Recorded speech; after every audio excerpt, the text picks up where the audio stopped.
So, for those of you who don't know, we're going to be playing some Horizons here. Interesting.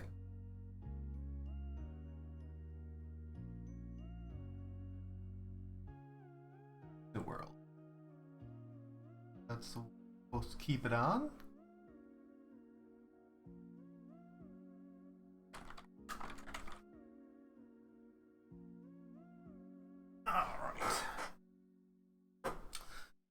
So for those of you who don't know, GregTech New Horizons, or GT New Horizons, is based around GregTech.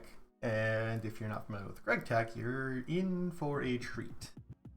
Basically, it's all about industrialization and automation.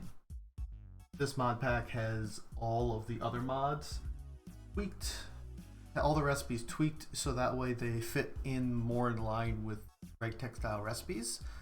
So if you're familiar with any mods already, the recipes are going to look absolutely insane. This is expert mode of expert modes.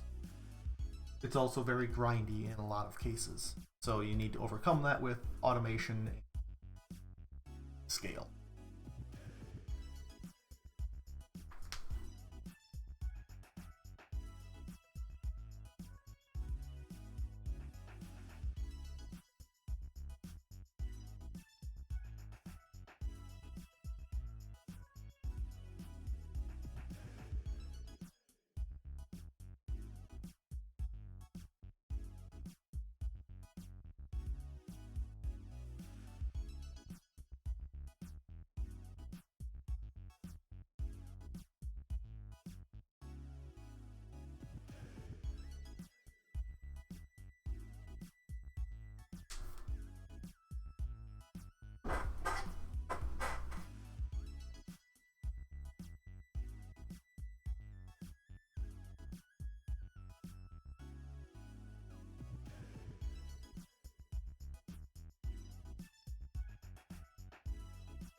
As you can tell, New World creation does take a wee bit.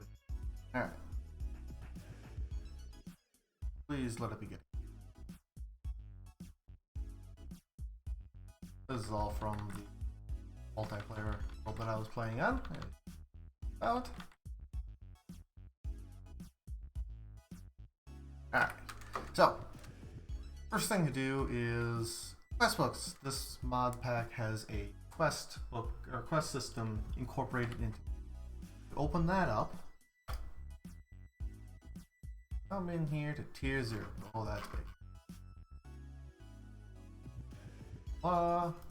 First thing they want us to do is collect 8 pieces of dirt.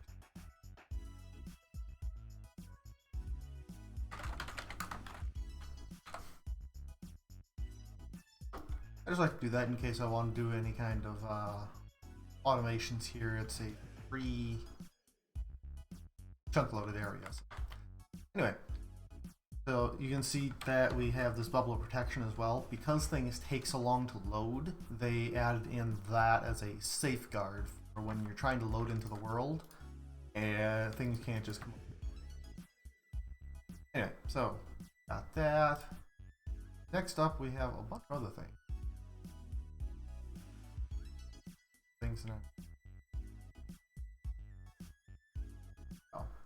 Key configurations, that later. This is the main one that we need to do. Sticks and stones, 32 oak logs, 32 gravel. Okay, let's go ahead and just start gathering this stuff. We're going to need lots and lots and lots of resources. Something that will become more and more apparent as we start getting into back further and further. To make anything requires just obscene amounts of resources.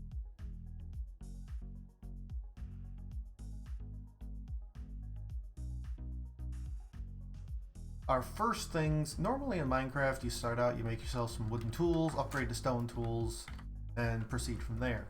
Not in this pack. GregTech has modified a lot of that to where stone tools and wooden tools are completely disabled. You just can't use them whatsoever. Instead, you use flint tools. Flint tools have some benefits over non-flint, the normal Minecraft tools, in that The flint sword specifically, it has the fire aspect trait on it by default, so they deal with it are cooked, which is quite nice because getting to a point to be able to cook your stuff takes a little while.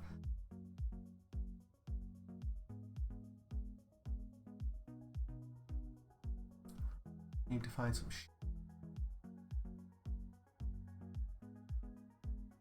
and look for a place to kind of settle down at.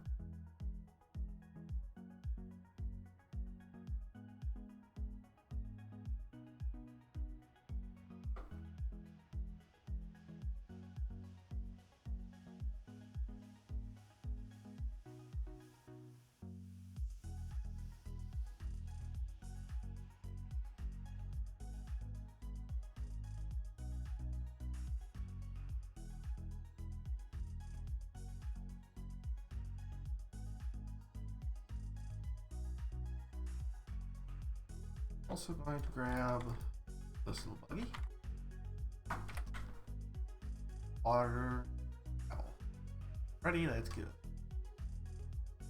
We're gonna need to do a little bit of exploring and find a place. That's not bad.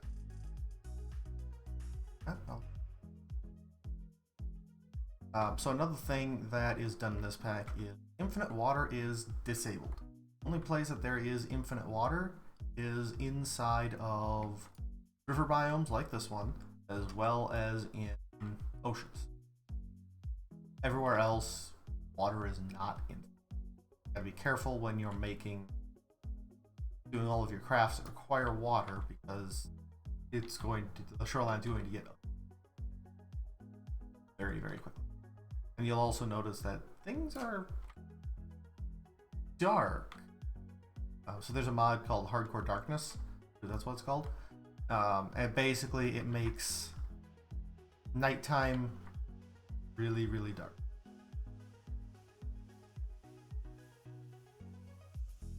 And call it.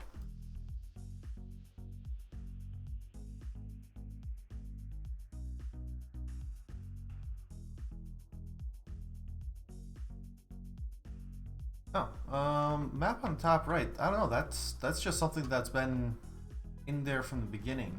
That is journey map. There are some configurations you can do for journey map.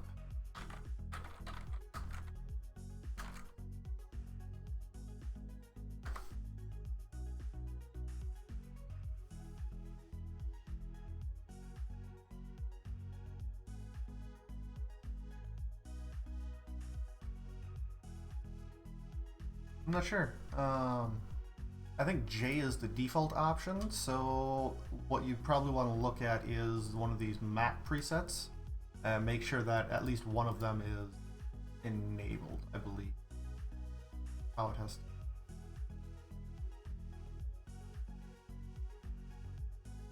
Hopefully that helps you a little bit there, Gooey Boomer.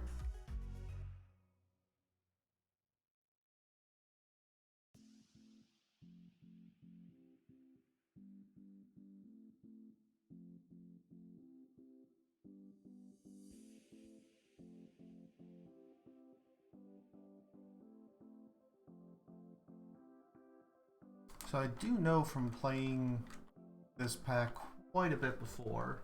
Okay, cool. Glad that helped. Is we're going to want to try to find. That makes going through leaves, so I'm getting used to that. So we're going to want to find a spot that would be good for IC2 crops, as well as. What happened to the other one? IC2 crops and bees. So ideally what I'm going to find is I'm going to find a biome that mushroom forest, I think it is. Not mushroom forest. It's one that has the mushrooms and dark oaks kind of intermixed. The biomes of plenty, or real world generation ones, I should say. Keep going on. We also need to do this one to get ourselves torch, which is super important. And flint we need. That completes that one. 5 more flint. Yay. crafting table. Now, crafting table's a wee bit different. So, let's get that done. Okay. That alone. For those of you who don't know, these quests that have like the little crown molding on them, these are main quests as opposed to these other ones which are not. The main quests will continue your progress in the quest line, which is super important to continue on and get more things opened up. At least for a while, until we get to technology age. Actually, peace. Once we get to technological age, at least to the bronze age, where we can start making bronze machines to start getting more out of our resources and processing our resources better, then we can start like really going into side quests and things like that and looking at what else this pack has to offer. But until then, that's usually my primary focus. Blue slime is an unlimited supply of rubber. Like it.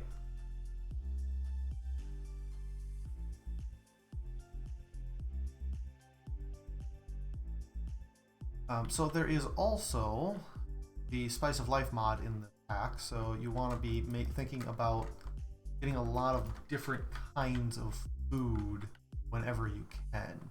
And for these, I'm just right-clicking on the gardens to pick them up instead of break them, because when broken, they take up a lot of room. Also, these biomes are pretty large.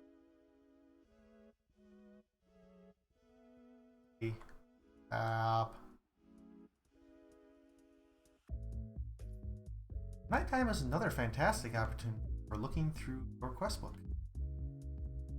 As you can see, it's getting quite dark. So when I'm looking for a place to call home, typically I like to find a place that is it's nice and open, and there's not like an insane amount of terraforming that needs to be done. I'll do a lot of terraforming, but not my favorite thing in the world to do. The main thing that I look for is a spot that would be good for the forestry bees and in the industrial craft crops, because those are pretty significant things in this pack. You can, with the industrial craft crops and the GregTech bees, and the forestry bees, also includes Gendustry and some GregTech bees, there are ways of quadrupling your ore output, and in some cases you can just generate resources with them. So it provides great automation opportunities. And so I'm trying to remember what the biome is.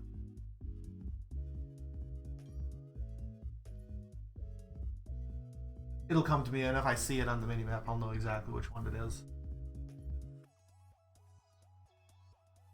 But for the most part, in the very beginning, where you set up doesn't really matter, I guess. Once you get yourself a little bit more established and you have a whole bunch of machines all over the place, moving does become quite a pain. This map pack also has roguelike dungeons in it. I think it's rogue. It's one of the dungeon mods, and it basically provides you with a extremely early game form of structure, which would be super helpful, as well as an unlimited supply of mobs for you to kill whenever you want. Now, the mobs in here are also not quite like normal Minecraft. There is, what is that one called? They're basically Diablo style mods in that they have attributes associated with them. They can have attributes with them. I think it's infernal mobs. So you can run into ones that regenerate their health, or shoot fireballs at you, or poison you on hit, or light you on fire when they hit you, or wither you, or have insane amounts of armor and health, or reflect damage back at you, or sometimes a combination of all of those. Sometimes you can run into guys where you literally just cannot kill until you get better and do more damage. So, alright, well, let's look through some of these quests.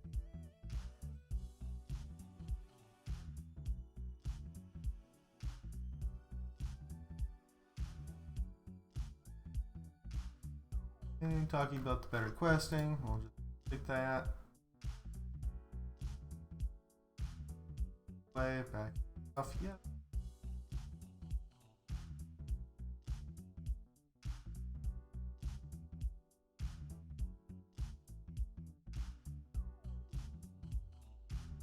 Okay, obviously we did this one correctly. Don't have just a gigantic mushroom biome all over. Cool. Okay, so numbers in the corner. That's talking about the stuff in the top left there. Name, frames per second, Minecraft date and time are helpful. Overworld, blah blah blah. If you would like, you can disable that or tweak what shows up in there using this. But I'm good with just leaving it how it is. There. What else we got? This is one of the other early changes that you're going to see. Logs only give you 2 planks. Doesn't seem like a huge issue, but when you start needing thousands of wood, it becomes. You can get more out of it. It just means you have to process it better. And 2 planks also only 6. Concept is that you're trying to make these by hand, so not very effective. Okay, that guy's done. Got this. So you can craft these apple saplings, just a combination. You can craft pretty much any of the saplings. One here for usage for these guys. Craft apple saplings, cherry, avocado, chestnut, nutmeg, pear, plum, walnut, gooseberry. That would be the extent of it. Those are quite nice for some early game food options. I'll look into as soon as. Not bad.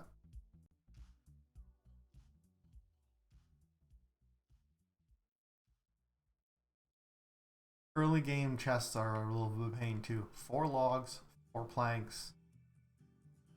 So let's.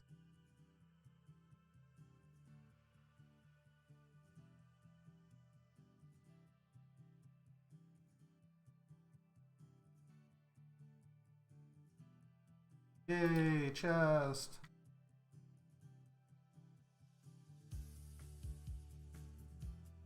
Who's that for? Tools. Quicksand. A group that I played with before, they use quicksand gratuitously for the first, I don't know, week, 2 weeks of gameplay for dealing with some of those infernal mobs that they just could not handle otherwise. But the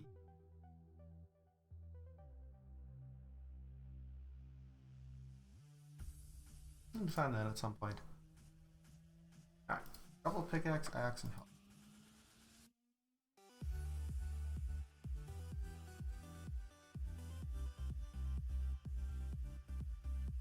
Double pickaxe, axe. Oh. Yay.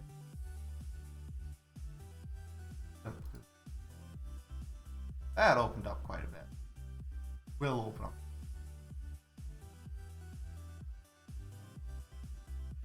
I'm gonna wait to do that one because that is all about starting to farm. Or that one because some form of. And we're gonna need to start thinking of getting. Well, there's a quest coming up for killing sheep. Important to get ourselves a. You can jump around quite a bit.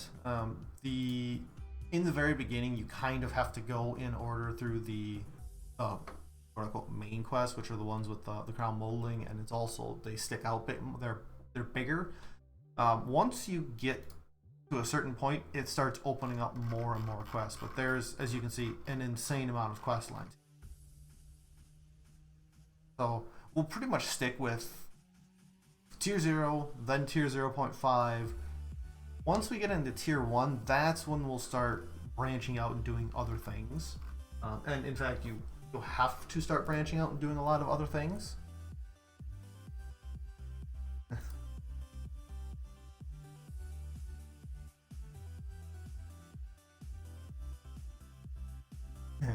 There you go. If it has Vengeance, don't shoot it with a high damage thing. It'll hurt. Witches that can heal with regeneration.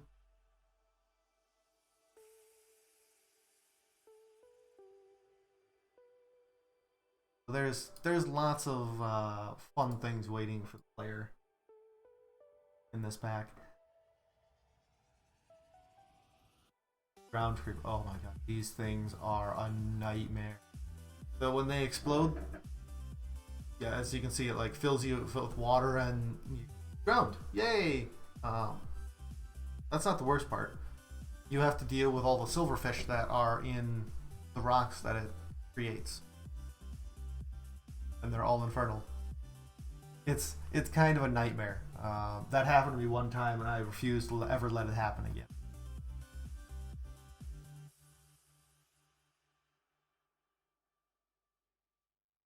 So this is the one that I was talking about. We need 6 pieces of wool, the same kind, so we can get ourselves a bed. Very, very important. About to become daytime. The thing we'll need to do, get 64 cobblestone.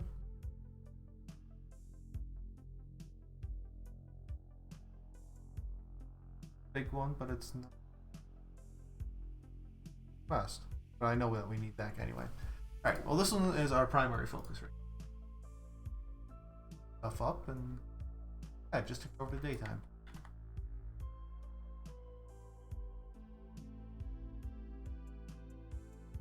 Okay, that's out of the hole, so that way things don't kill us.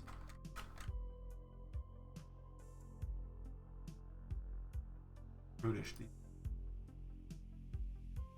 And I just let's go for the white ones because that'll be easy. Okay, so you just saw that guy exploded. If you kill creatures and sometimes enemies without using what's called a butchering knife, they have a chance of exploding. So typically you only want to slaughter animals by using a butcher's knife.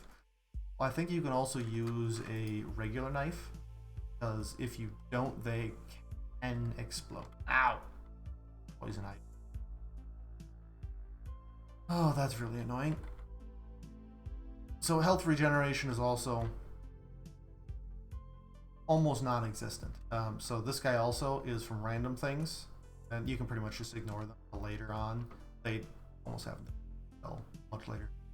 Anyway, so health regeneration, very, very slow until much later. There are ways of getting regeneration. It is just super slow, which makes the other mods that requires you to hurt yourself to progress quite irritating. Here. Later. More foodstuffs for later.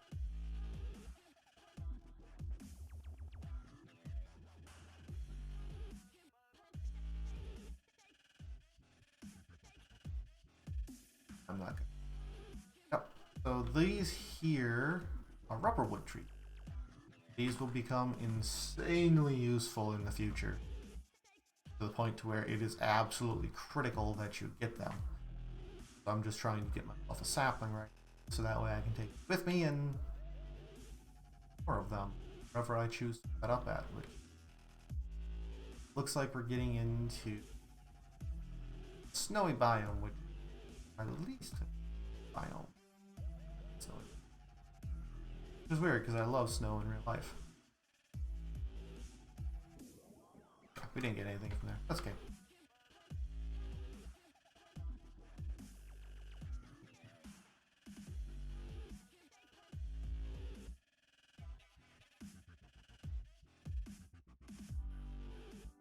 That was a little bit more food.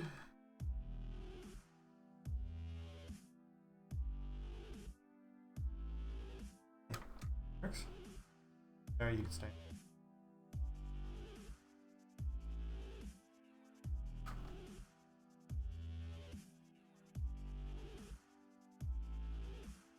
A torch to collect it? It was just so that way I didn't use any durability from my tool. That was really the only thing. I didn't want to do anything with my tool to cause additional durability loss, because while it's not like super expensive to make new tools right now, it is a little bit expensive. And that's just knowing how much we're going to need gravel and by extension flint in your future. Also, getting flint from gravel by just breaking it in the world is not a thing, like, at all. So you have to be aware of that, and the only way of getting flint is by A, crafting it into flint with 3 pieces of gravel, or you can grind it later on in order to get gravel out of it.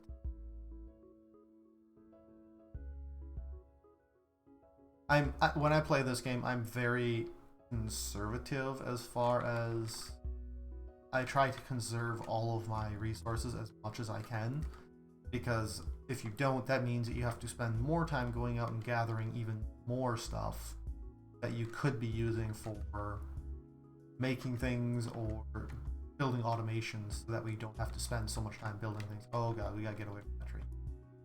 That tree there with the cobwebs in it, it's a great wood tree from Thaumcraft. It's got the cobwebs in it, which means that there is a spider spawner underneath it. Now, there is also a lovely little chest down there that has some goodies in it, but we can't break the spawner right now. It's not a possibility. We don't have enough torches to light the area up to prevent the spiders from spawning constantly, and they're cave spiders, which means that they're going to poison you.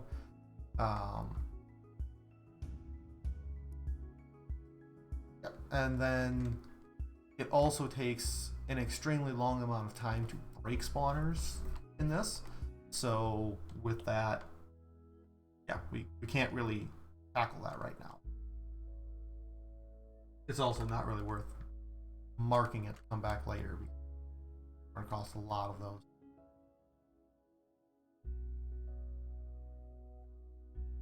Not fun.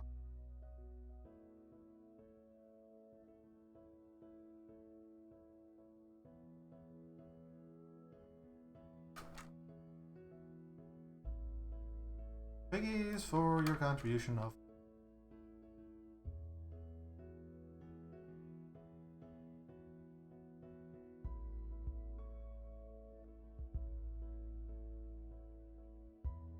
Okay. So you'll notice that food really does not restore a lot of hunger in this pack. The other thing you'll notice, diminishing returns start after eating any food 5 more times. So you have a little bit of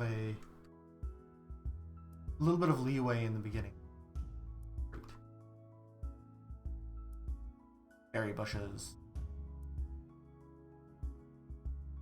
In the beginning, you want to get at least 6 different types of foods, I believe it is, because that means that you can continuously alternate between them without worrying about diminishing returns.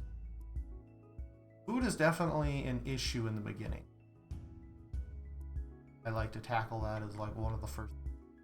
I don't go all crazy and try to make like the really good foods that give you stat buffs and everything. I just try to get something so that way I'm not struggling for. Hold on a second here.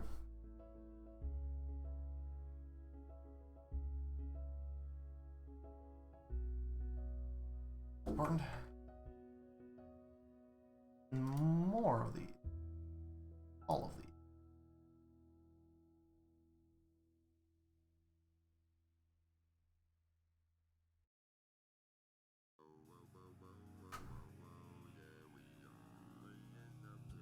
There's only a couple of those that I don't have, which they are used for a quest later on, turning 8 of each types of gardens and a whole bunch of food to get what's called a healing axe, which just constantly regenerates your food. Super nice. That being said, you do want to eat food.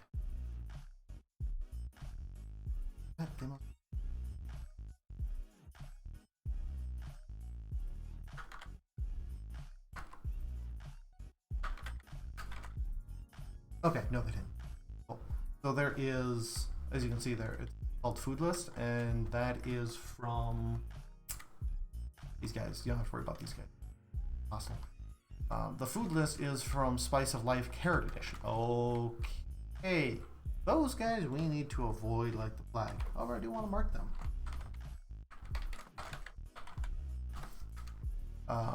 They will be very useful later on, but right now they will slaughter us without any effort. Avoid those.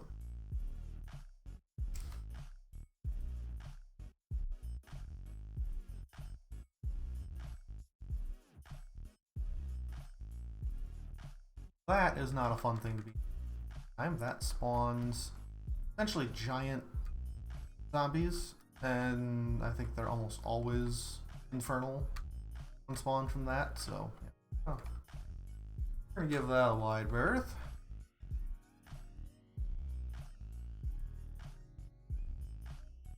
So anytime you find these strawmen, they have spawners underneath. They are either a zombie spawner or a skeleton spawner. Guaranteed every time. I'm not overly concerned because we'll find large quantities. And crap.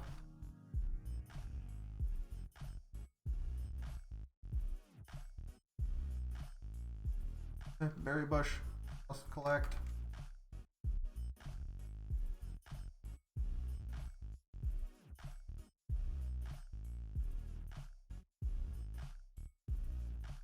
I believe there are 4 types of these berry bushes. They are crazy useful in the beginning. You can use them for base defenses actually. They don't hurt anybody, but they are 3 block. They will grow themselves to 3 blocks tall if you plant one of them. So very, very useful. Unfortunately, we're gonna have to spend another night cowering in the dark. Okay. What else we got? Start gathering cobblestone.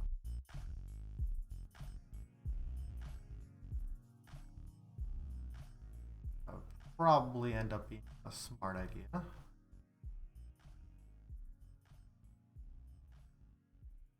So there are tricks of dealing with the intense darkness when you need to do what I'm about to do, which is this. So you hit F7, that shows you the light overlay of where mobs can spawn. So that gives us the ability to see where the ground is.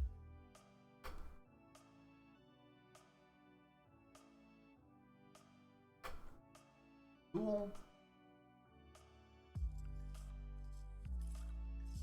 So 60 cobblestone while we while away the night.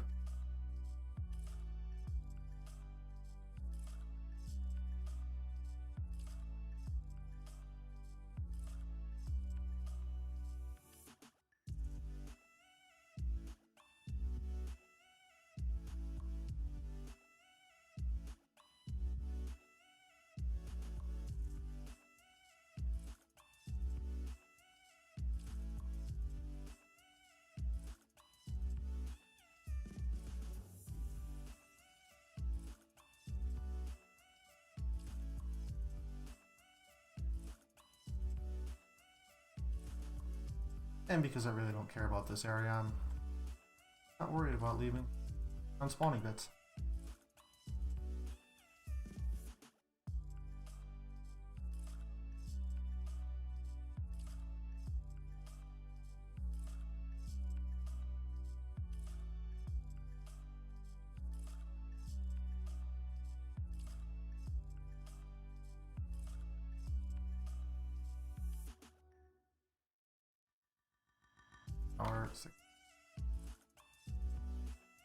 That's stone. I done got it. So, furnace. A little bit different than what you're used to.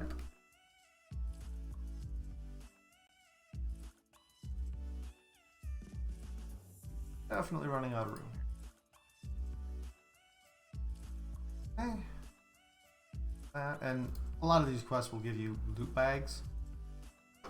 A lot of times I don't use them. I will this time, but I'm gonna wait till I get someplace to set up so that way I'm don't have insane amounts of things all over the place. This one is important to get done because this is useful for our bed. Yep. Soft mallet. I know, surprising that I know how to make that. That makes thousands of points. Ah, crap. That's something to be aware of. So the quest completions, you need to make sure that you have them in your inventory and it registers that you had them in your.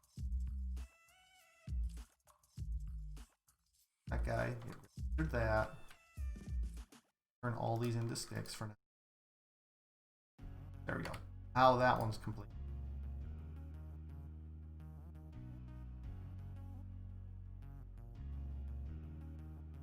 The bit that we. That one. Oh, perfect. Forgot that we need to do this one. There we go. Turn in 8 sticks. Here it's. Ah, there it is. Okay. So basically, you have to set up in a place long enough for you to grow some carrots. So, which we'll do. It. Now let us. Three.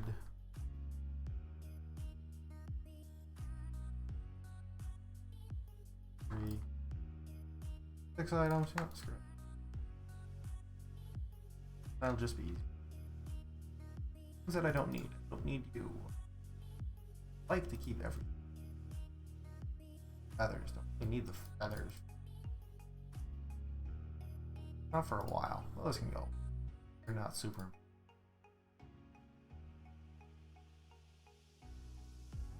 Alright. Why am I eating them? Those are just digging into my diminishing returns.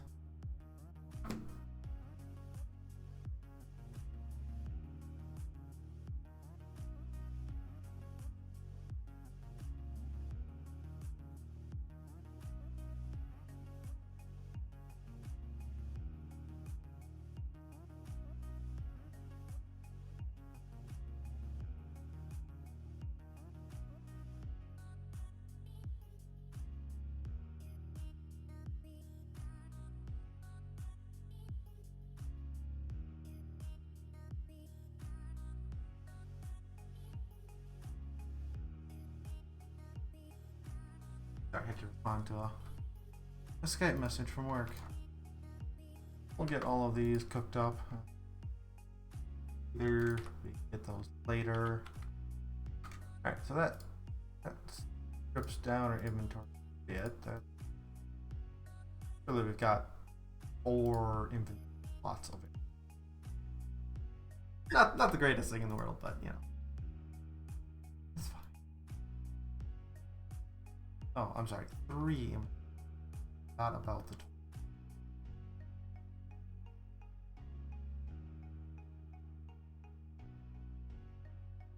Again, early game, very boring.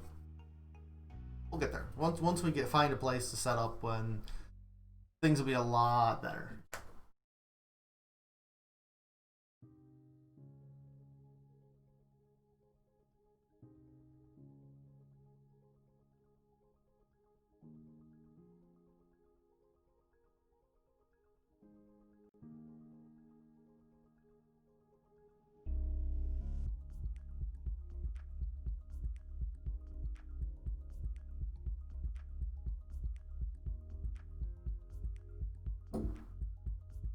And of course, I forgot about the planks too. They take up a slot.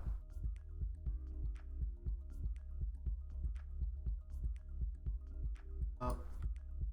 Okay. Okay, so really I only have 2 slots. Wow.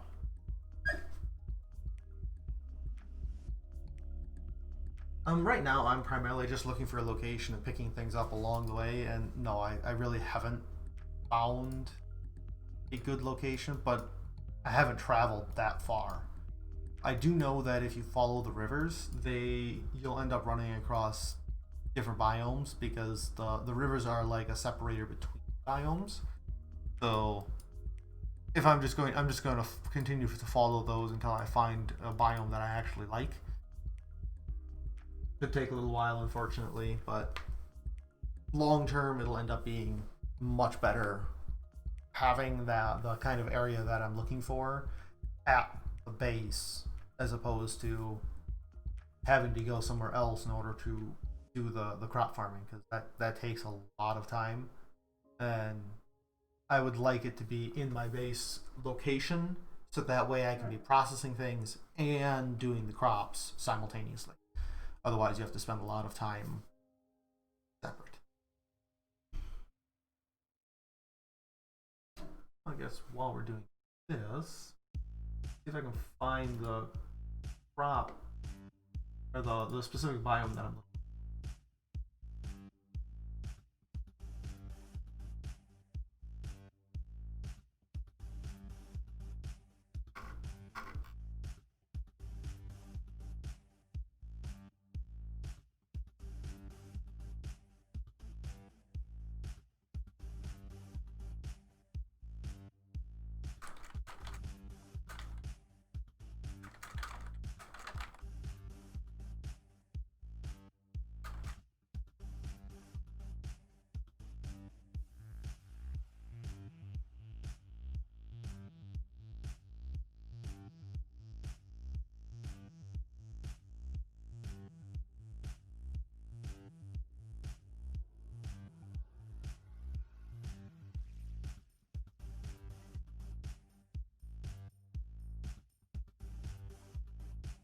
The discussion.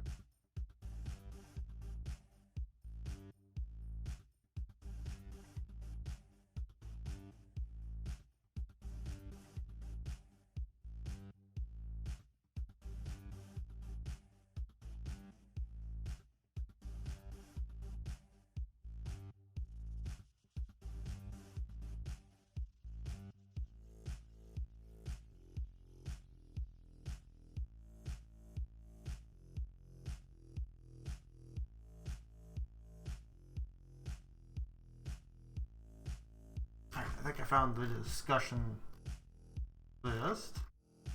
In here, there is a link to a spreadsheet for this pack.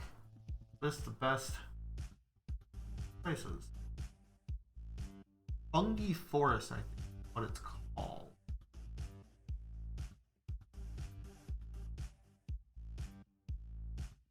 Fungi Forest, Lush Swamp, or Rainforest, Tropical Rainforest, or Tropics. So as far as the ones that spawn in this pack is Fungi Forest, Lush Swamp, Rainforest, or Tropical Rain. Those are the best.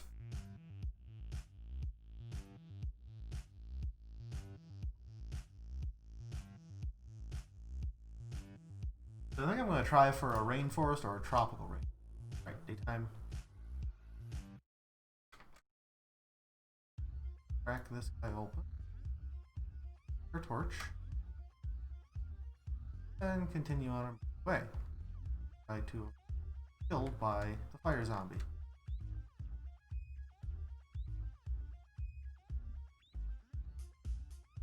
That off, doesn't need to be.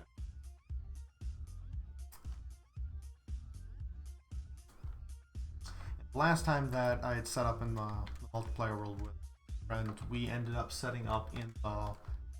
It was on the edge of a fungi forest. Oh. Want to set up in a village too. Two conflicting things.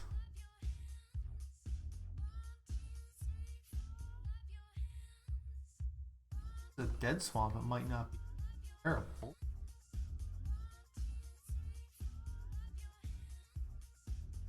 Dead swamp. This is actually a pretty decent spot. It's one of the best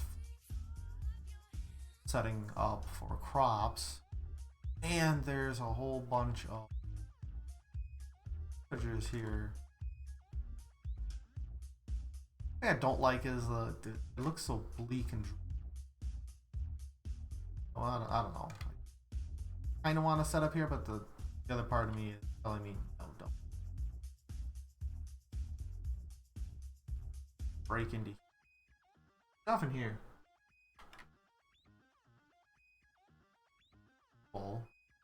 Also you, which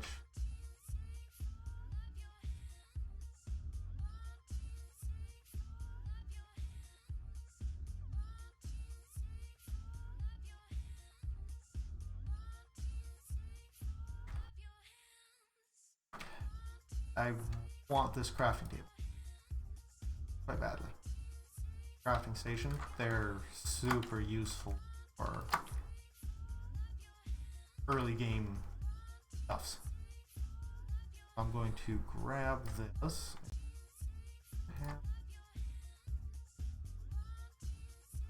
Well, I could also grab this guy. It has a bunch of patterns. Don't care that much, so it can stay. Varian. Yeah.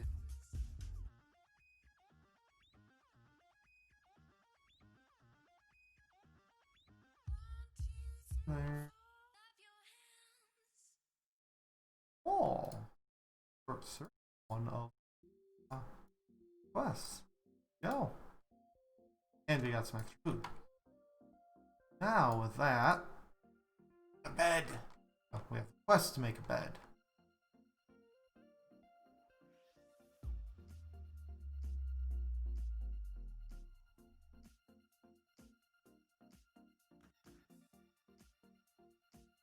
I am going to make note of. Okay.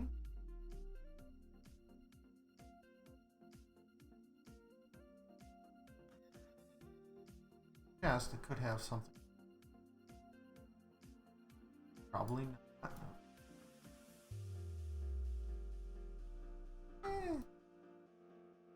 You kind of want to keep that Eldrin because that's a lot of. Going to keep a lot of iron. Oh, what to get rid of? I don't need. Not right now. But we have a village that we can deal with. We can bring villagers over to wherever we set up at, so that way we some trading opportunities, an unlimited supply of emeralds.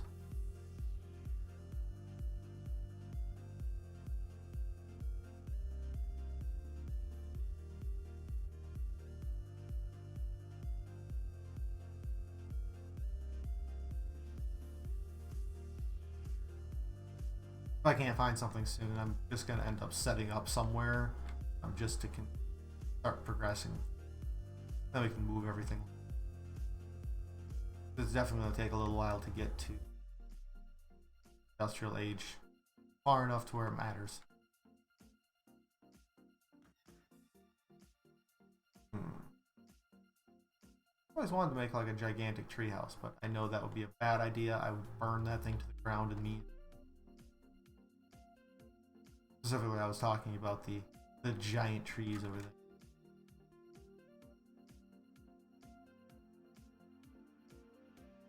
Look at that. Beautiful.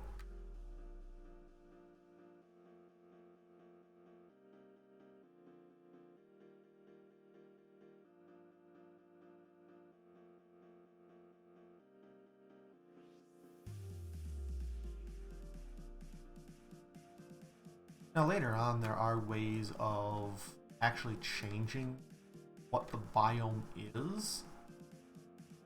I haven't actually ever got into that, but that might be something that we end up doing. That might be a... Pick a place that we really like and then we can change the biome later, or specific locations of growing crops. And I always like the cherry forest. They're very pretty there.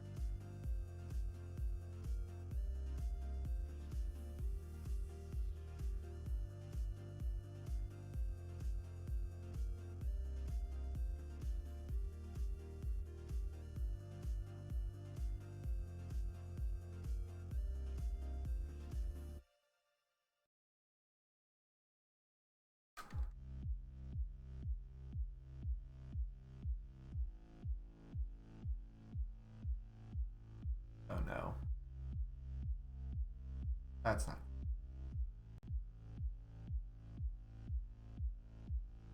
I'm going to get rid of those specifically so that way I can grab the. So this stuff is a better version of cotton. At least in my experience, it's better.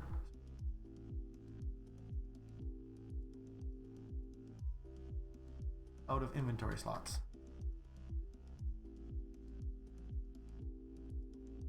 I already have.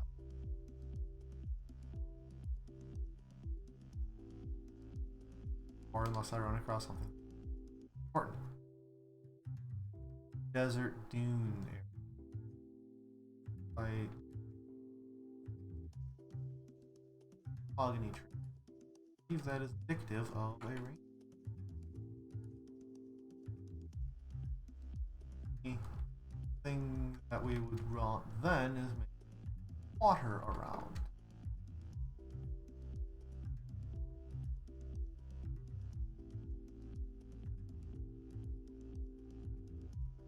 Yes.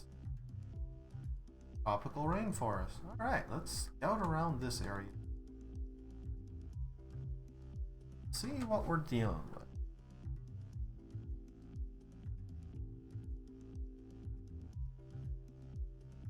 Melons, always nice. Oh boy. Oh god. I don't like this. I don't want to be here anymore.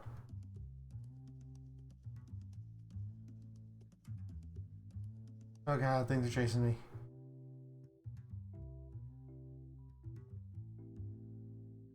Ow.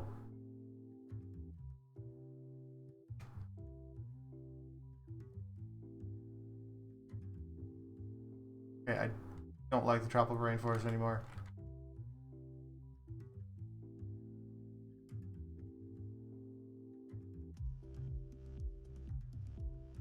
Oh, okay.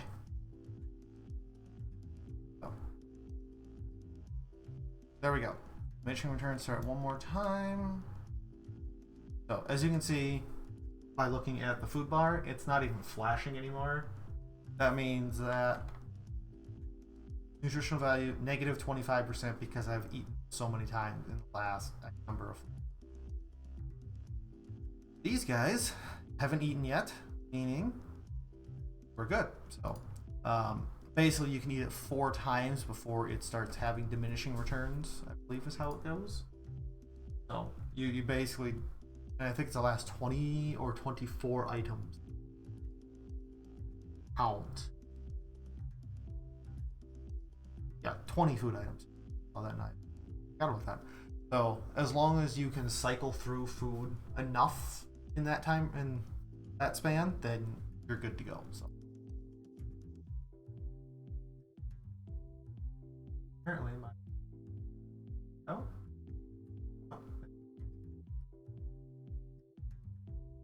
just dead on my.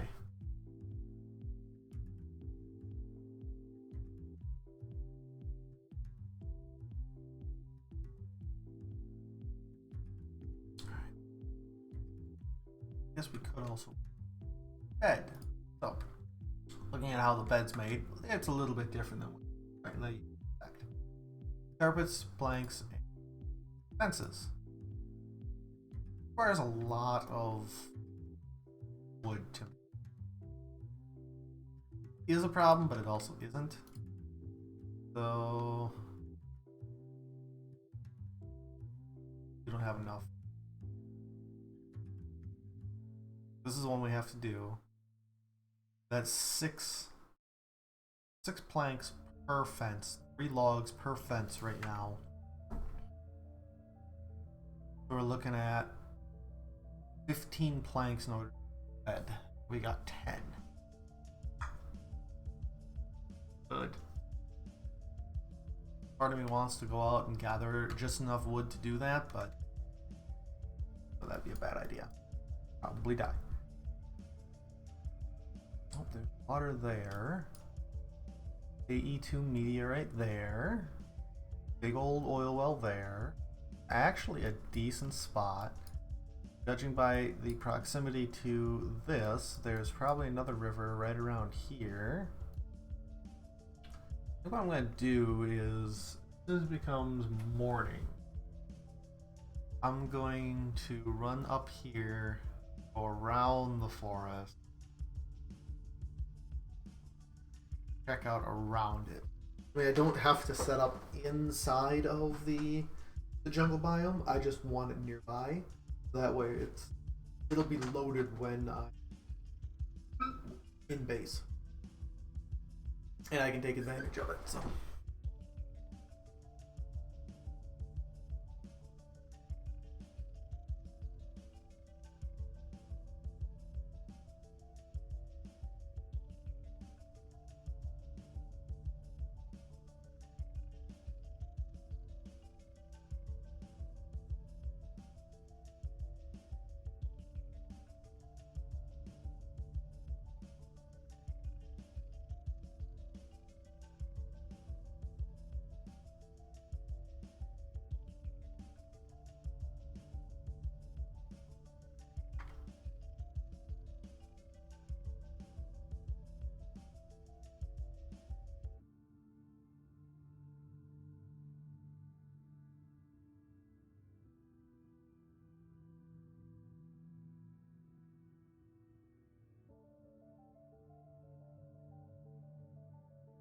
And again, waiting out the nights in the beginning is really crappy, but something that we just have to do.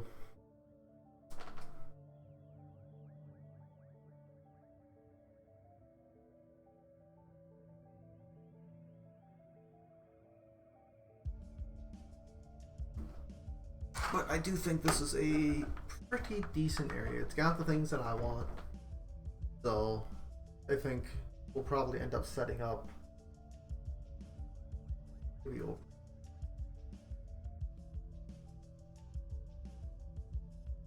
If it's not too much of a nightmare, that is. Here we go.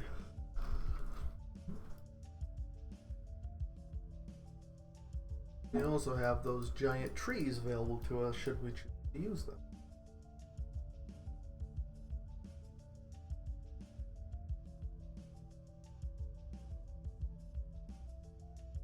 That is either another one of those obelisks with the Crimson Cultists around, or it is Wisp Spawner from Thaumcraft. I'm guessing it's a Crimson Cultist obelisk.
under normal Minecraft circumstances, I'd be out there jumping around, dodging mobs, but you can't see them. It's kind of hard to dodge them.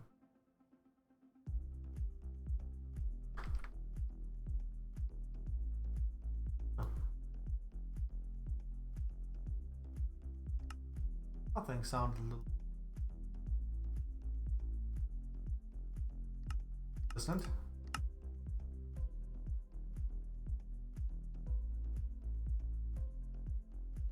Sorry about that.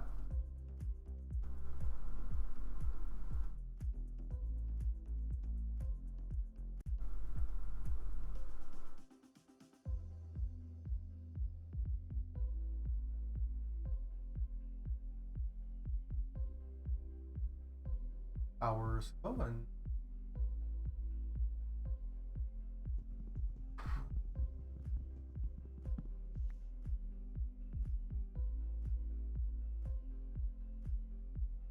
It's like 5:30 or 5:45 a.m. that it transitions to daytime. Wait till 6.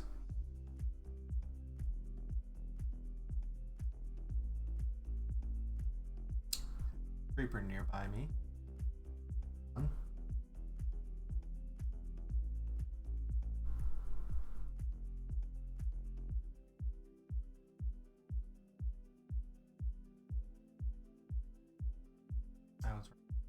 Till nighttime. 6 a.m. Oh, 6 a.m. is daytime. Got it.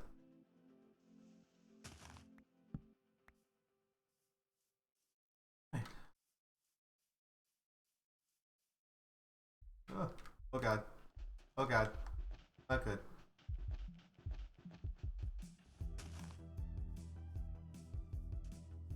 Got that there can be quicksand here.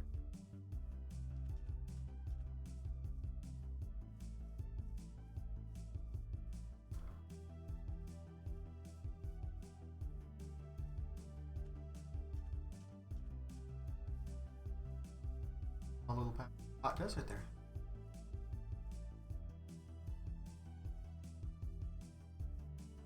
Obelisks, see, they don't have the cultists because they spawn Eldritch Guardians, which are always infernal, and they shoot things, and it's not a fun time.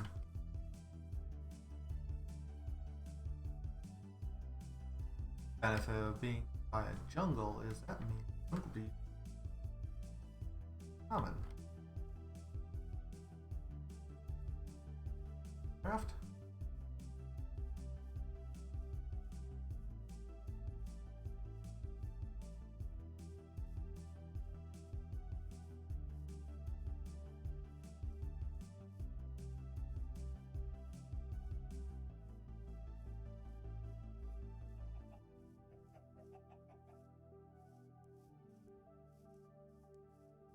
Area.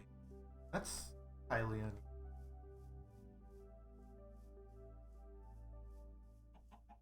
Yep, we're setting up here because I see on the mini map what appears to be one of the dungeons that I'm. Yes. Yes. Okay, we're definitely setting up here. Gonna need a little bit of DLC, but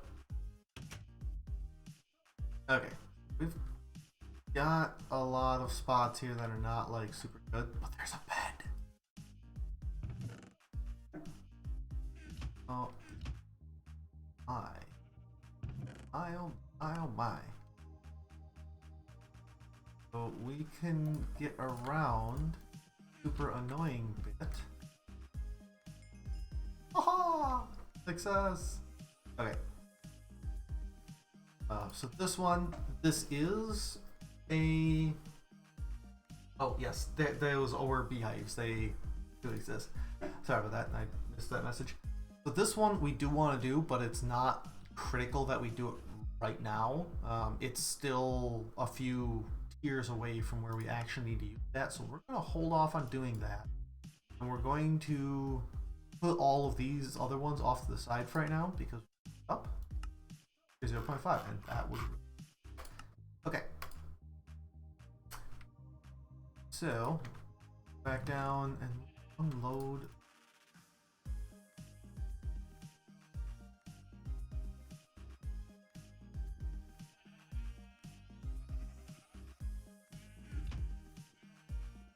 I'm probably gonna move all of that downstairs at some point, but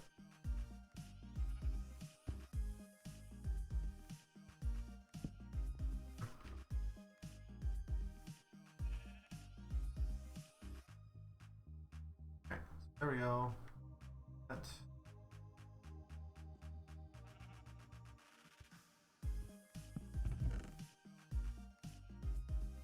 we're in. Okay.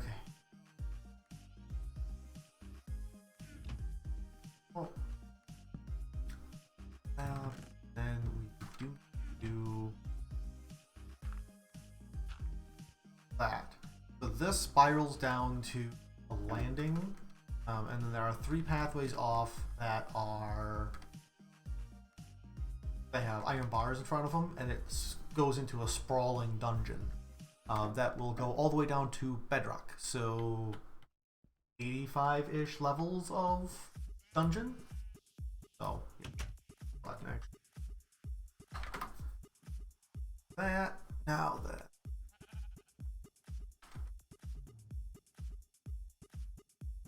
Alright, let's continue on. Back over to that sand spot, so that way we gather up some of that, or frozen river gather up there. But we are going to need large quantity.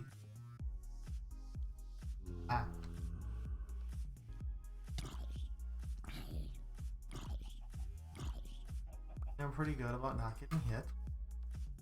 Bad attitude.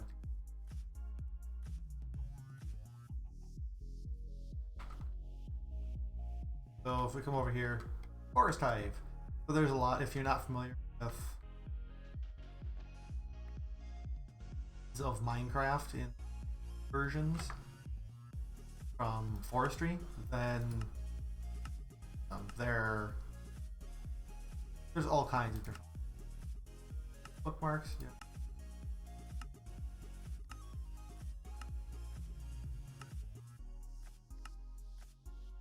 Okay, so we need 128 sand, 128 gravel, 128 clay. So this is getting us into some of shovel back here. This is starting to get into a lot of the. You need insane quantities of things. You need. But the benefit is this quest that we're doing right now to get all of this. Oh god, that's not a fun.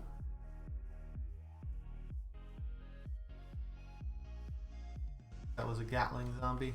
Or, I'm sorry, Gatling skeleton.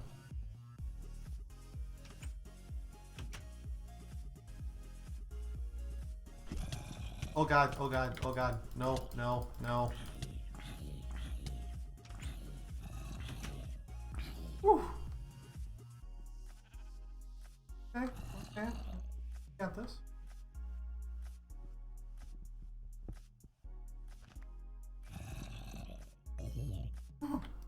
Okay, we're good. We're good.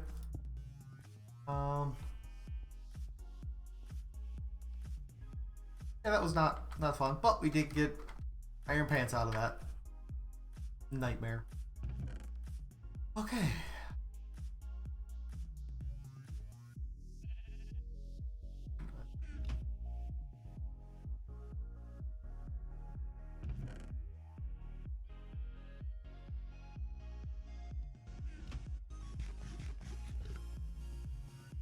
Finally, up it looks. So that's unfortunately something that we're going to have to.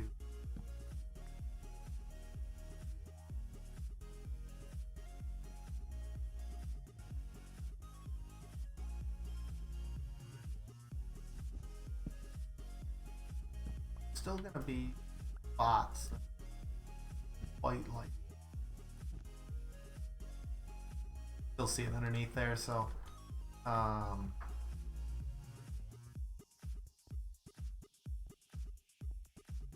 We need to make sure that that whole area is lit up.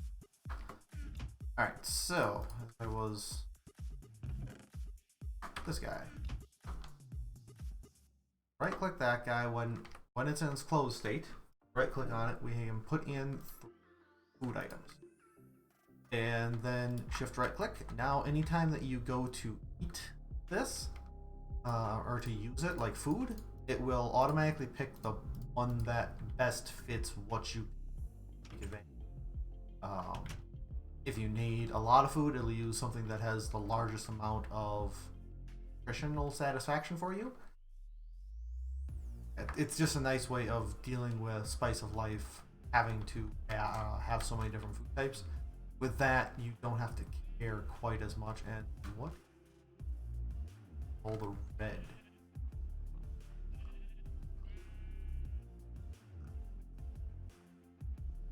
The ground. All quicksand. Oh. Ah! Dang, poison ivy. Death of me, I tell ya.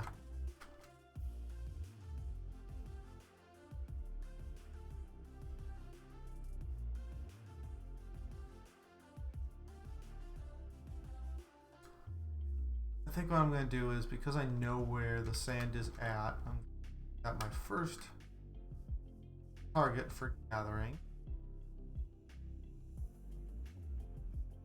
Except, crap, it's getting nighttime. Again. Actually, that's a good thing. We can take advantage of the bed, reset our spawn point, sleep through the night. Yay.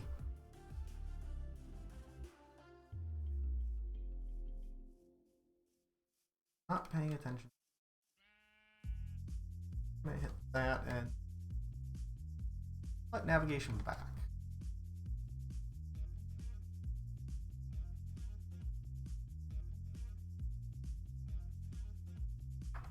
Using this to navigate around is a little bit cheesy, but that's okay.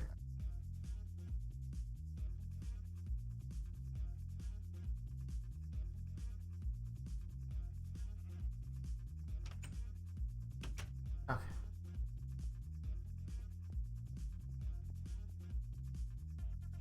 Dang. Yay. Go off. Make some progress and get ourselves some torches. That's ultimately what we're going to get out of this. We're going to make a coke oven, which will let us take logs and convert them into charcoal. Because you can't just put logs into a furnace to get charcoal. That recipe has been completely disabled. And finding coal is not... I mean, it's not hard, but it's also not like a super ever. Ore spawning is completely rewritten from the ground up in this one. It no longer spawns in just like little tiny patches. You saw that a small ore vein that I showed, the zinc one. That, you'll run across those periodically, but the veins that you end up finding are extremely large veins that cover a 3x3 chunk area. Each chunk is a block, remember. So you're talking about a 45 by 45 block area, 8 layers deep, that has insane amounts of ore in it. Oh. Ore. And the unfortunate part is that you will use all of those veins, multiple different veins. It's the amount of resources that you need in this pack is just insane, and it's a wall.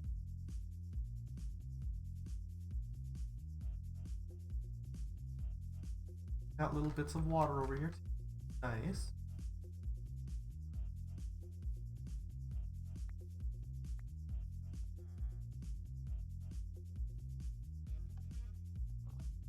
You have the awesome to offer us.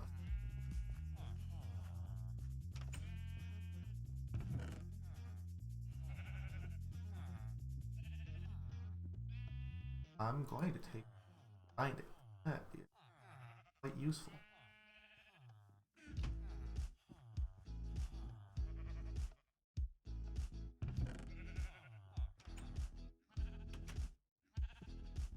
one of my friends likes using the rapiers. I'm just I'm a fan of the stock.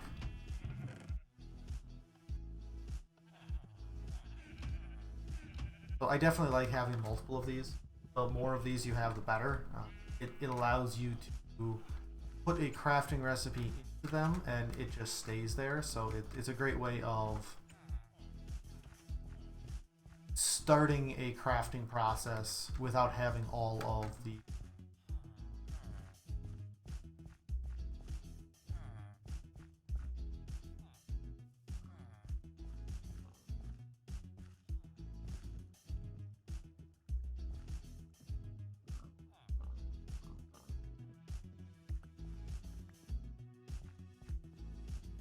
stuff.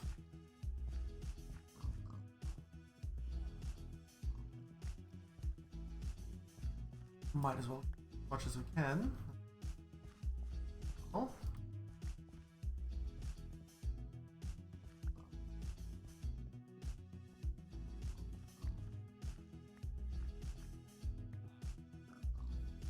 Anything else?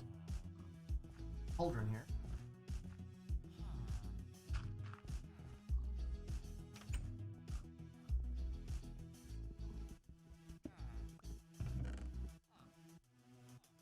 Take that. I don't need the rest.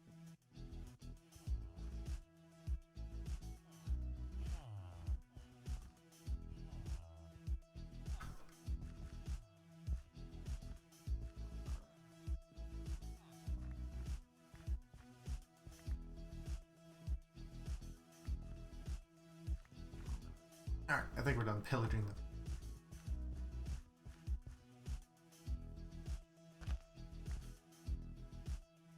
Continue on to what we were going to do, and that is gathering sand, gravel. So you can see I'm down a bit. It's using the 1.5 hearts, which means using red.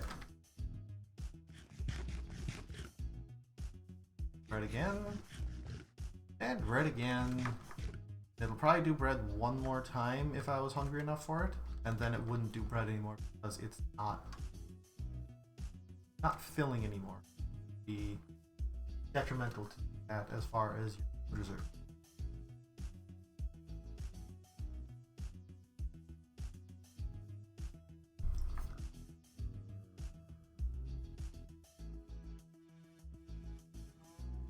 Got a slime island here too? This is a perfect place. Say that. Turns out there's going to be something incredibly terrible about this look. But that's deal with that as it comes. But most likely what's going to happen is when I need to do the crafting recipes that require buckets of water, I'm going to come down here and just drain all of this. That way it's... I'm planning on trying to do a little bit more large-scale designing this time as opposed to every other time that I play Minecraft, and every time, so it's probably not going to happen. But I would like to make it more of a like industrial city style instead of put everything into one little base that's underground and hidden, and I've done that so many times. So I'm going to try to do some different things. Specifically, I'm going to try to make a large city style place. We'll see how well that goes. I'm willing to bet probably not very well. But regardless, I'm going to try for it. More oil. That is super useful.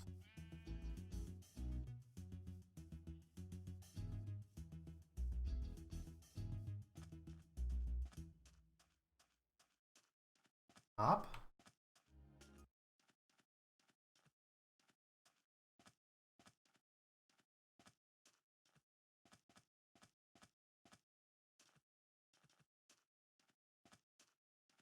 All this jumping.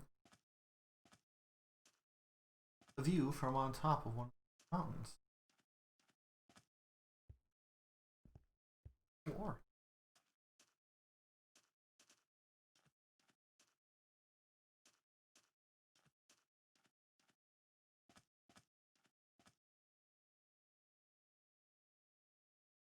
Oh, that there. I'm going for that. That is one of those wisp spawners, but it has a treasure chest on it that is useful. Avoid dying wisps. Usually pretty docile, unless of course you spend a lot of time there.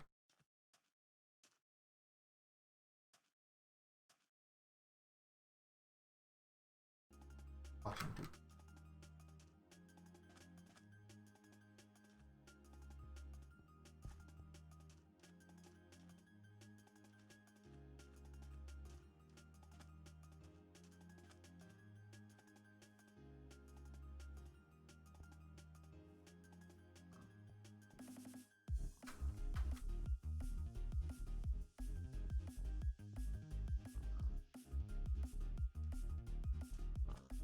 Alright, you can see the little glowing bit on top of it right here. So there's a node here. Underneath this middle point, there is a wisp spawner. Oh, good lord. You know what? Just give me everything out of here. That's actually super helpful.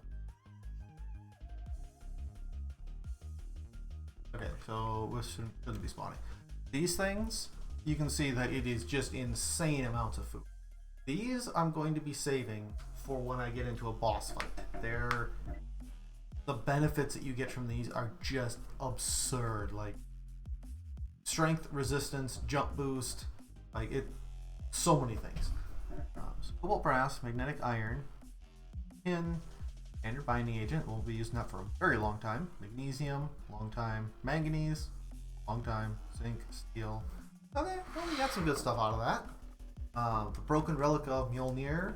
That one is, we can basically repair that and it becomes a pretty decent weapon. Got the steel sword. We'll use that. Ah, crap! I spent too much.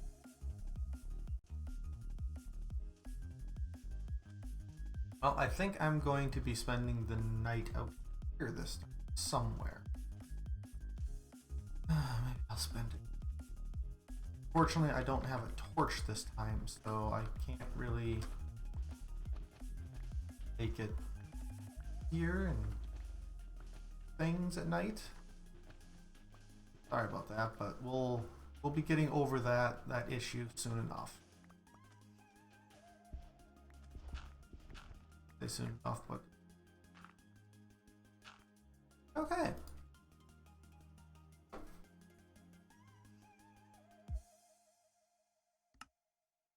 Basically what happens is with these three you end up creating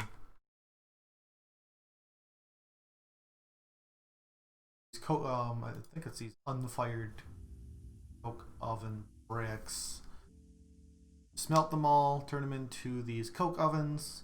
26 blocks of these coke oven bricks to make a full-scale coke oven, and then you can start turning logs into charcoal.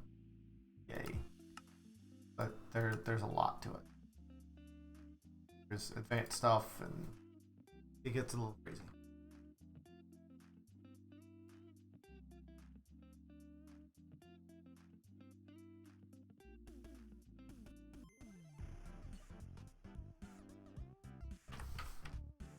Like the first thing that it's going to have us do is make a smeltery.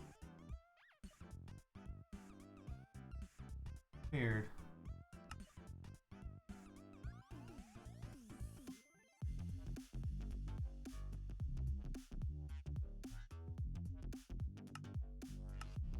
But yeah, let's take this opportunity to look at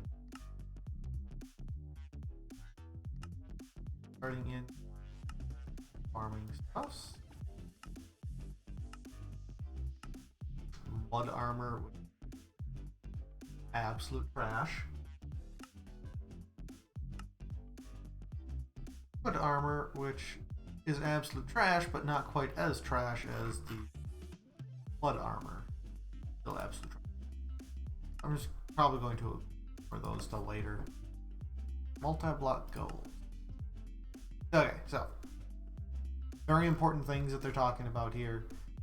Chunk boundaries for GregTech multi-blocks never cross chunk boundaries. You find your chunk boundaries with F9 so that it's daytime. So there are any of the boilers that you can have in GregTech. They need water all the time in order to function because you're making steam out of it, which you're making power from that steam. If one of those boilers run dry and it's hot and you add steam to it, it creates a steam explosion, which is actually just like a TNT explosion, which then you lose a lot of stuff. It's not fun. Electric machines, no rain on them or any tile right next to. So you got to make sure all electric machines are covered. Finish that one up, yay. But it is having us make the smeltery first. I really would have preferred to make coke oven first, but that's fine. We'll just follow the quest. That's what having us do. Okay, so these coin quests, you can literally buy resources with the coins that you get. They are all repeatable. So as we progress, this will open up more and more and more. But for right now, this is back from the first quest.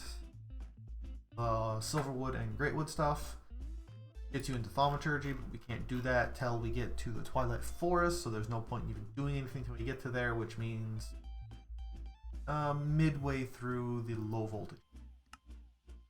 So then there are quests for killing each of the different creatures. Oh wow, cows, animals. So this is how you end up getting a lot of your coins for buying things, is you do these kill quests.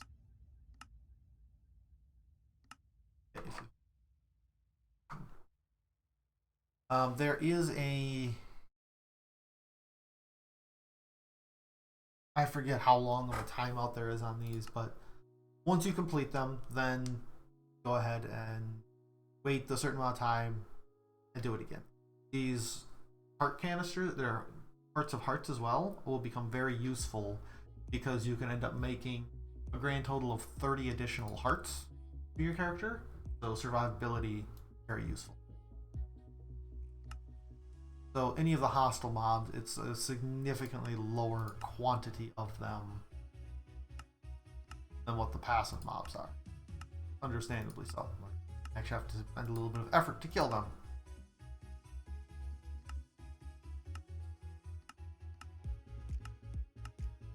Hell for the king. Okay, so king slimes. These guys can spawn from blue slime liquid, which is up on those slime islands. So we can come across these guys fairly frequently. And they will always drop some kind of tool, Tinker's Construct tool. And it's a kind of a unique tool in that it's all blue slime, but it has like enhanced stats compared to normal.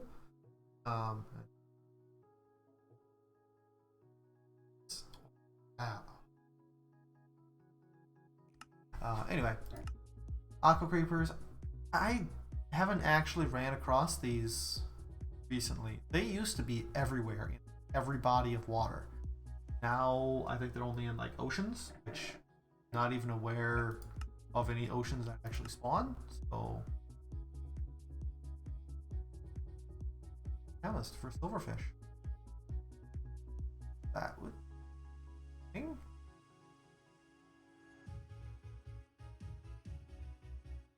make a trap for them if we could find a silverfish spawner, which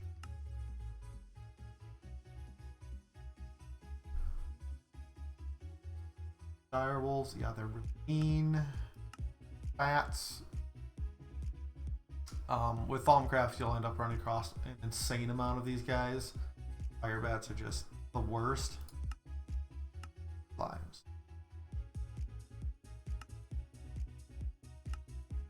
There's all the kill quests. To grind or not to grind. Alright, so this is what I was talking about earlier. Hunger no more.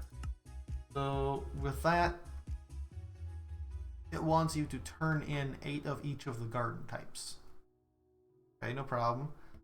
128 firm and silken tofu, again, consume to turn them in, and then a bunch of high tier foods. Gives you a healing axe, unbreakable axe, that then, while you're holding it, also regenerates your food and saturation. So, and then you got the reward area. This will expand out over time. And it basically allows you to turn 3 of a lower tier loot bag into 1 higher tier loot. Okay, almost.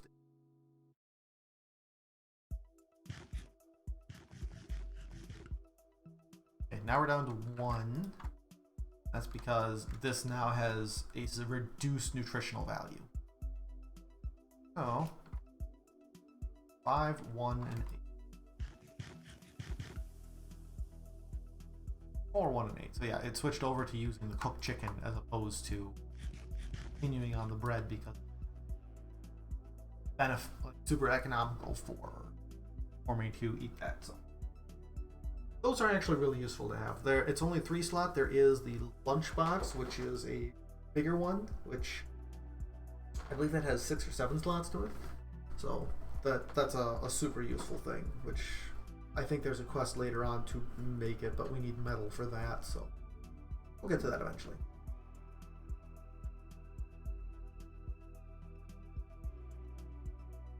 I've got about 15, maybe 20 minutes at most yet, and then I have to call it quits. We should be able to get all of our sand that we need for that quest done, and then head back.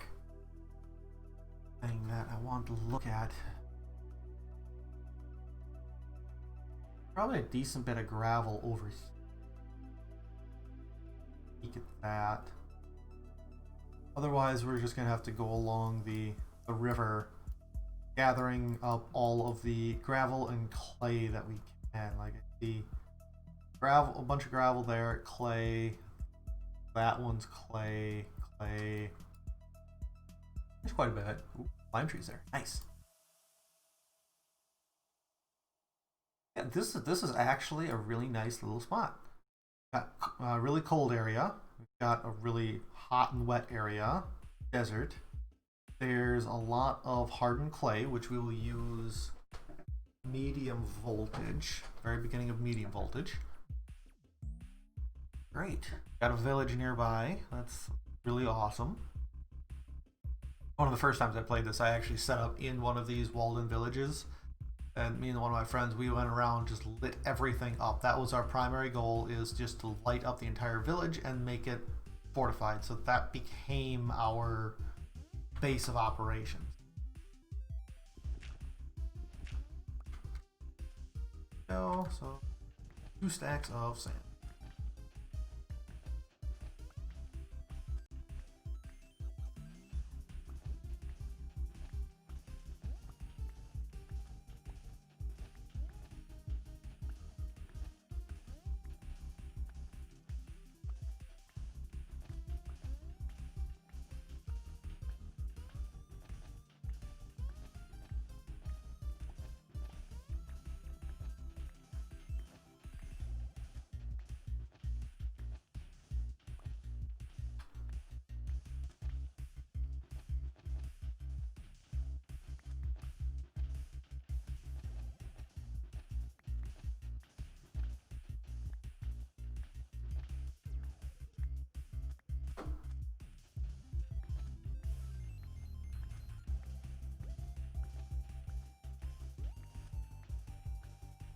Start getting like leveling them up so that way they mine quickly. Alright, there we go. Ban the gathering. Fun. Right here, let's take a quick peek. Oh wow. That meteor came in and took out the top portion of that tree. That's quite awesome.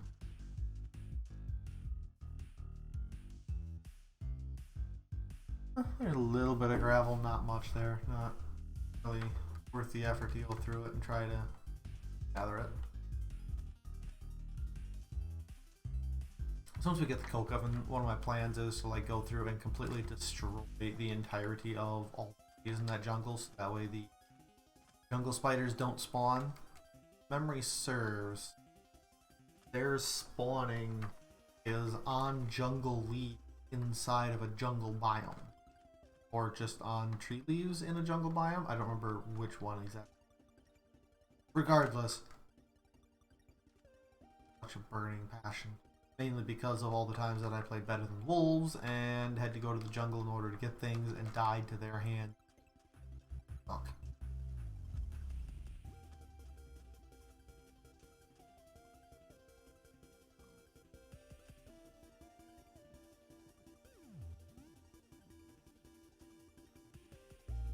Fine.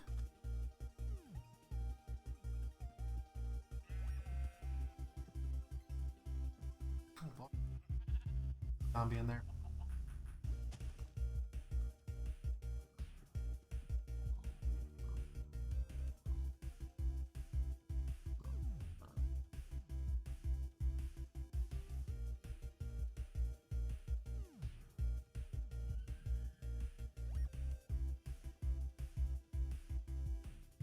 There's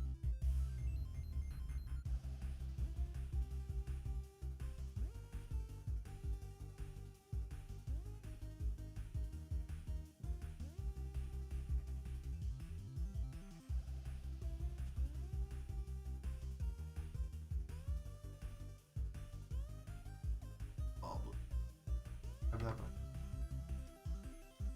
Oh, grass bits that look off. Edge of an eerie biome. Interesting. Eerie biomes are basically from Thaumcraft again. They are. There's a node there, a sinister node that is corrupting area, and that node on zombies.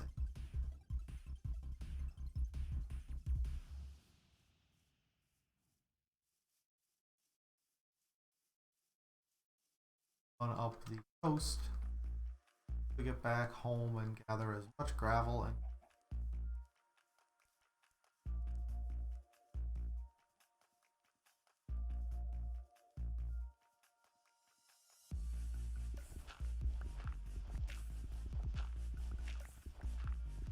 we're going to need just an obscene amount of clay by the time that we're.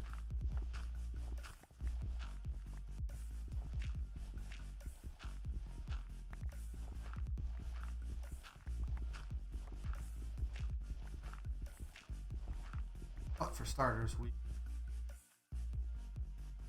much smaller quantity that they're asking. Or hey, you go away and you.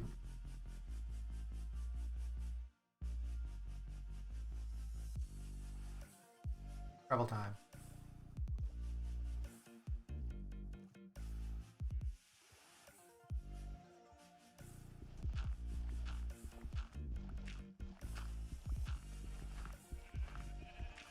Gravel, we're going to do it as quantities as well because we're going to be on flint foreseeable.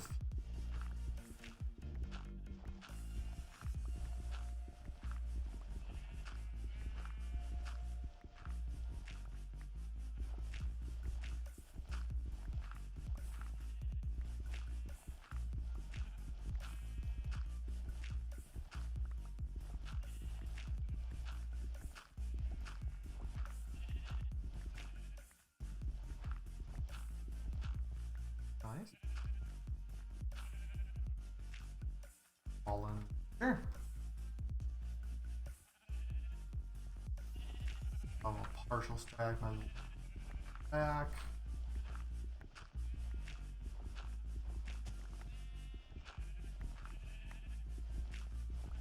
Alright.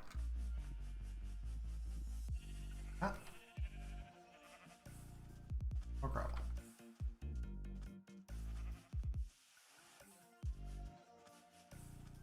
If you're lucky enough to be nearby a shield biome, then you don't have to worry about gravel. That's what the entire ground is.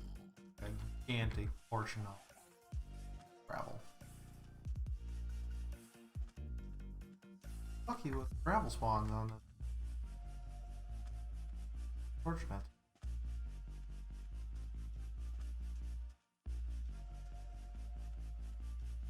Used to gravel everywhere.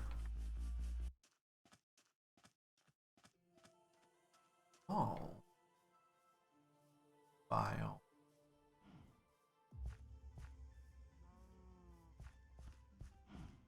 What I was thinking of. There are some biomes where you run across just extremely large patches of gravel. Not one of them. Laminate. Okay.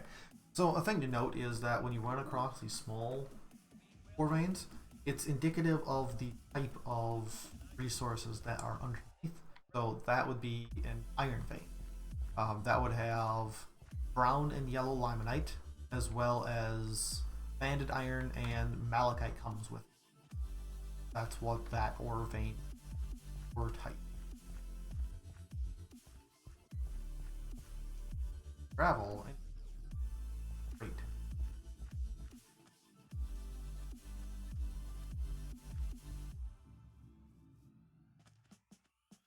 Also another thing, you never ever want to run into oil. You can't move in it, and you can very easily drown.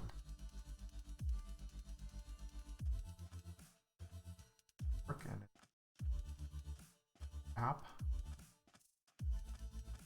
We're heading home right now.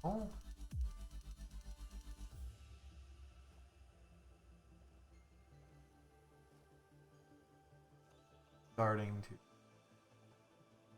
app.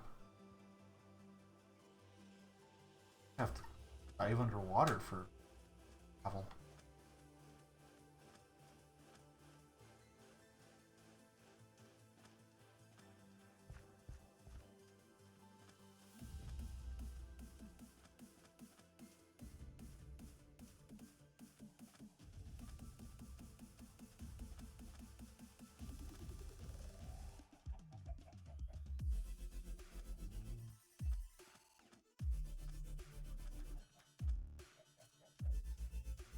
Never had this happen. I'm used to running across all kinds of gravel but very little clay. The exact opposite. Clay all over the place and very little gravel.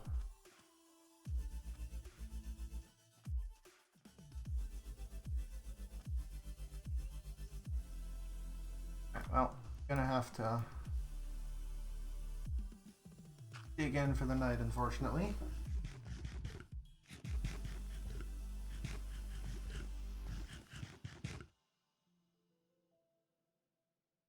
That one we get. Alright, so the reason why I'm always grabbing these cauldrons whenever I find them, and at least in the beginning, you end up using them a decent bit in various different things, Thaumcraft related, whatnot.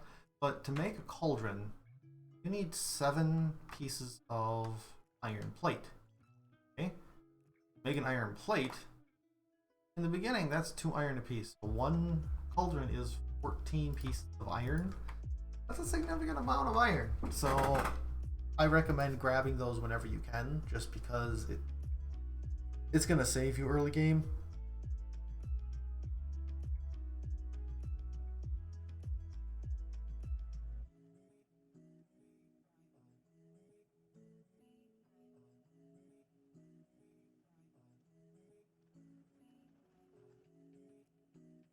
Nothing else really to talk about in here either. Pop back up, and this didn't open up anything. Now, if I'm not mistaken, those 3 are going to rely upon this one being, yeah. There you go. You know, sometimes when you kill something, even a cow or chicken, and that it explodes. Stop it. Use a proper GregTech knife or butchery knife. So the first one you can make. It's complicated recipes, but if you go back, this is the first one you can. Low durability flint knife. And so that's one that you start with, nice and easy, but you end up using that for a lot of things. You end up using it for making holes. You use it for the first thing that you end up using it for is you have to make a brick or a brick mold, which you use for making your seared bricks for your smeltery, for making it for your coke oven bricks, which you're going to make a lot of. But I typically end up making 12 coke ovens, just because you need so much charcoal. Your boilers will consume lots of charcoal to make steam. Yeah. You end up needing a lot. Plus you get creosote, which is great because creosote, every bucket of creosote oil will let you smelt 32 items.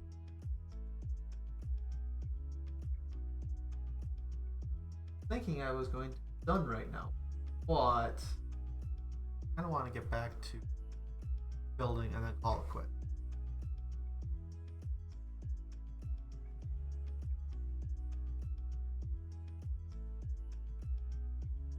And I should be on tomorrow, probably around 10-ish Central Time. Do some more streaming. Ideally, by then we'll have, excuse me, we'll have the coke oven up and running by the end of tomorrow, and we'll have some charcoal. We'll have some. That means we'll end up having some torches that we can go about lighting the area up. To give a quick overview of what I'm thinking. Is once the coke ovens are up, I'm going to need lots of wood. I'm going to start cutting into the forest here and just start filling the coke oven with that.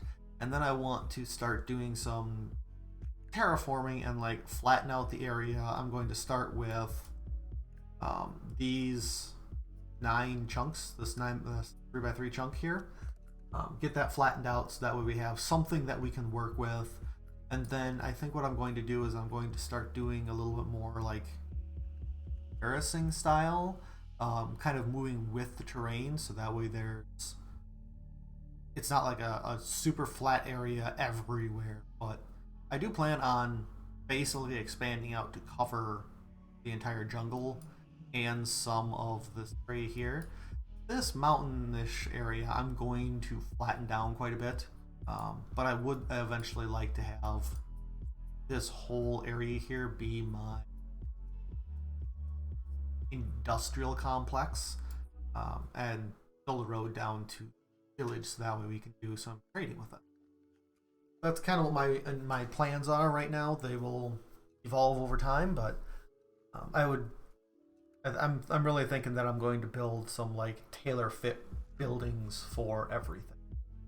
Which also means that I need to be very cognizant of the size of things and build in a way to where the chunk borders or boundaries are the roads, so that way the buildings themselves can have the machines inside the chunk without having to worry about it being over chunk boundaries, because that can cause some serious problems. Not the least of which massive explosions.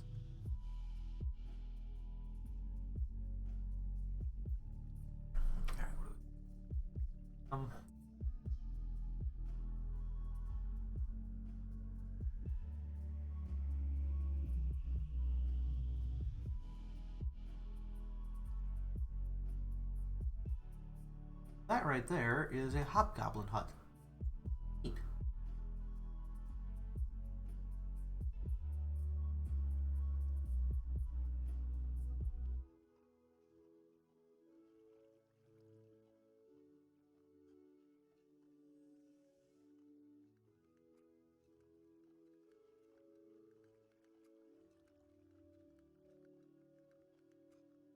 I'm really disappointed that we.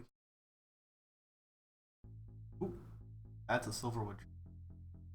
So we can get a sapling from part of that. I think I'm gonna pop over. That's my best bet for finding. I'm not really gonna be able to find it up in here, unfortunately, because of the No.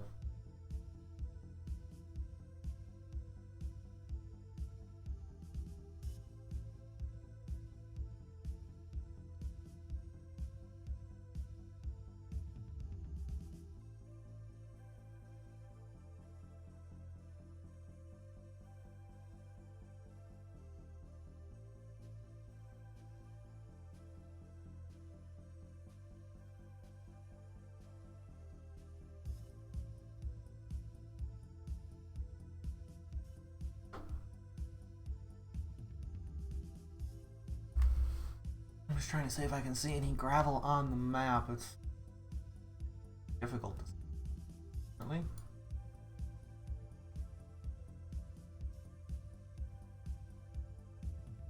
Looks like stone. Maybe the solution is that I just start digging down, but I really can't start digging down until I have light, and I can't have light until I do these quests.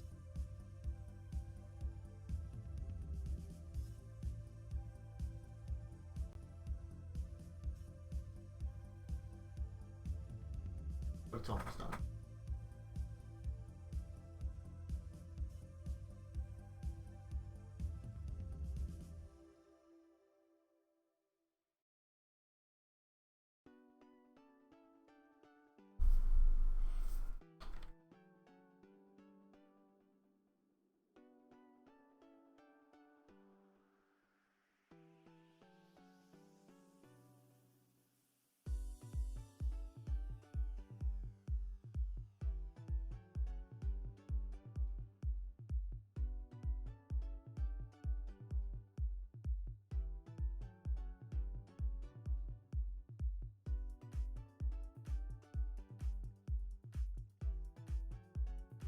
Also, one of the first things that I typically do for my tools and things, which we'll be getting into shortly, and that's why I grab the obsidian ones, is I try to make my tools unbreakable.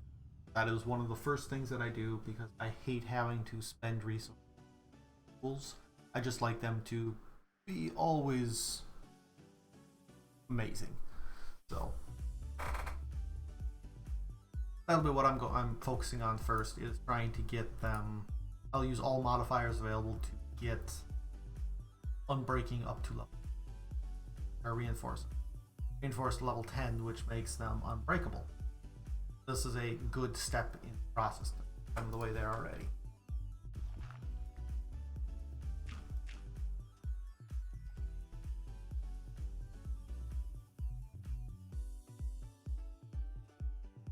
Background.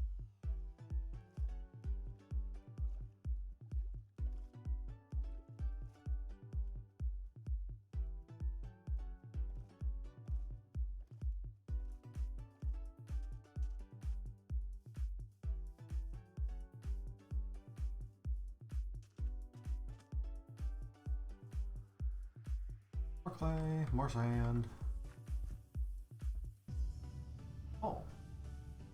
Oh, is this like open? And those might be redwoods. If they are, that is absolutely incredible.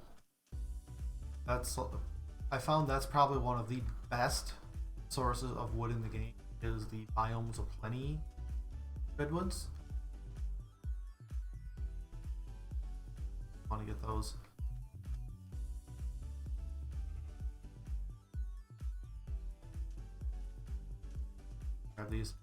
These have a chance of, the ground gardens can have peanuts in them, and with peanuts you can make peanut butter and combine that with bread and oh god, big old lag spike. Well, I guess that means that we are done for the day. So I'll have to log back in and try to figure out what happened there, why the crash happened, and make sure that we can recover. And if I lost any time, then I'll have to get back to where I was at. But in any event, thanks for coming out, and I will see you guys probably hopefully tomorrow. Have a good one, guys. See ya.